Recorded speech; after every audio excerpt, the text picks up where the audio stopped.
Pierre, Oui. je suis heureux de te retrouver sur ce terrain. Et aujourd'hui, j'ai 3 questions à te poser.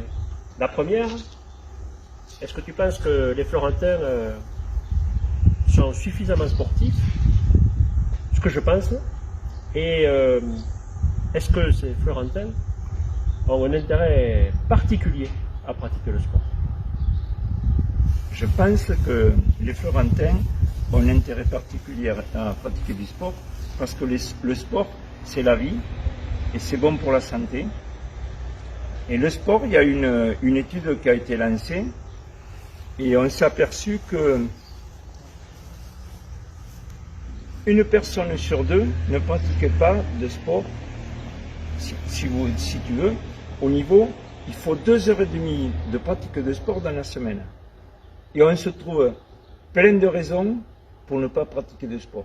Alors que le sport, c'est la santé, c'est vital, et ça développe la dopamine. La dopamine, c'est une hormone qui fait que quand vous faites du sport, vous avez des problèmes, et ça occulte, après, vous n'avez plus de problèmes au niveau, si vous voulez, s'il y a une personne qui est un peu dépressive, tout ça, et si vous voulez, cette hormone va vous donner des ondes positives, on est sur le positif. D'accord. Donc, pour être clair, si je comprends bien, faire du sport, c'est d'abord soigner la santé morale. Tout à fait. Bon.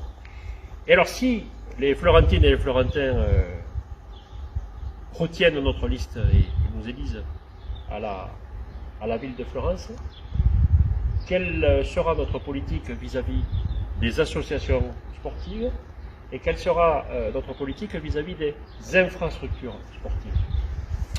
Alors si tu veux, Jean-Louis, bon, on a regardé, il faut rien occulter, c'est-à-dire le sport, il faut du sport pour tout le monde. Donc, il ne faut pas favoriser un sport par rapport à un autre, il faut donner l'accès à tout le monde à la pratique du sport. Donc, on va étudier les problématiques de toutes les associations pour voir s'ils ont des problèmes structurels, des problèmes, parce que si vous voulez c'est compliqué à un moment donné, si une association n'a pas un local adapté, donc on va se pencher sur ces problématiques. Mais on va surtout présenter les solutions. Tout à fait.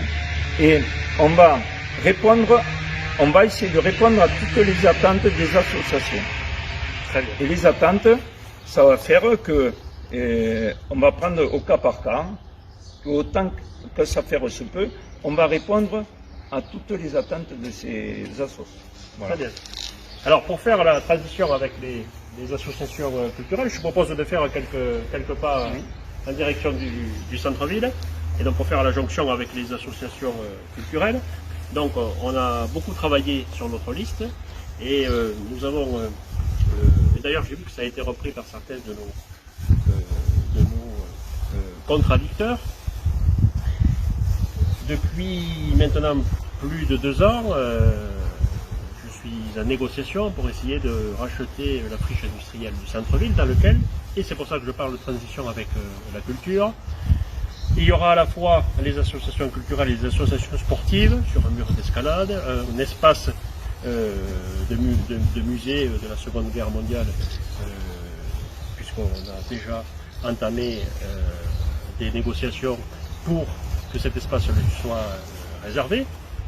Autrement dit, quelles sont aujourd'hui pour toi les priorités en termes culturels? Mais en termes culturels, que ce soit pour moi, il ne faut pas dissocier la culture et le sport. Moi, c'est personnel, après ça n'engage que moi. Mais je pense que la culture et le sport, c'est un vecteur d'intégration. Donc, on se doit de répondre et de mettre tous les jeunes et les moins jeunes florentins en capacité de rentrer dans une asso sportive ou culturelle. Et pour moi, c'est l'âme de la ville de Florence.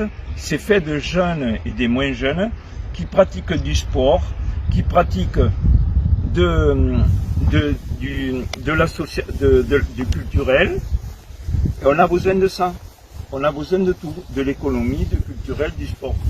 Voilà, pour avancer. On vient de rencontrer le bureau de l'association de la SF Vitagine qui recrute pour la rentrée de septembre. Et on voit bien qu'aujourd'hui, le 20 juin, ces associations sont dynamiques et proposent même leur recrutement avant la journée des associations de la rentrée.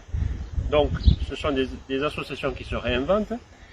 Ces associations fonctionnent aussi avec une subvention, donc nous nous engageons, et c'est important de le dire, à ce que ces subventions soient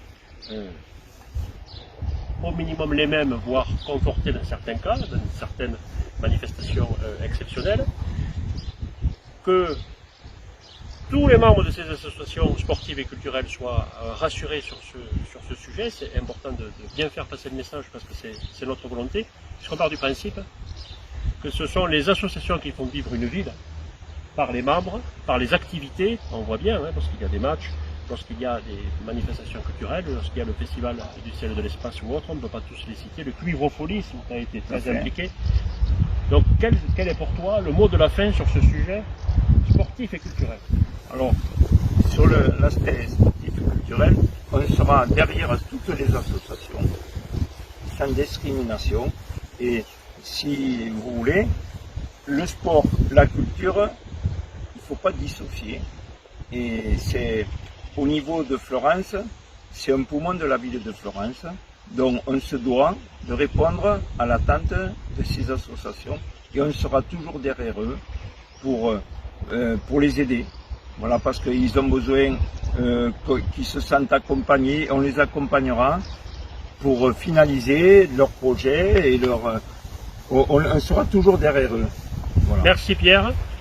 Vous l'avez compris, vous pouvez compter sur nous. Ce sont des personnes impliquées depuis très longtemps dans la vie de Florence qui répondront à vos questions. Nous nous tenons à votre disposition si vous avez des questions à nous poser d'ici le dimanche 28 juin. Et le dimanche 28 juin, venez, votez et si possible, votez pour la liste Avec vous pour Florence. Merci. Merci de votre attention.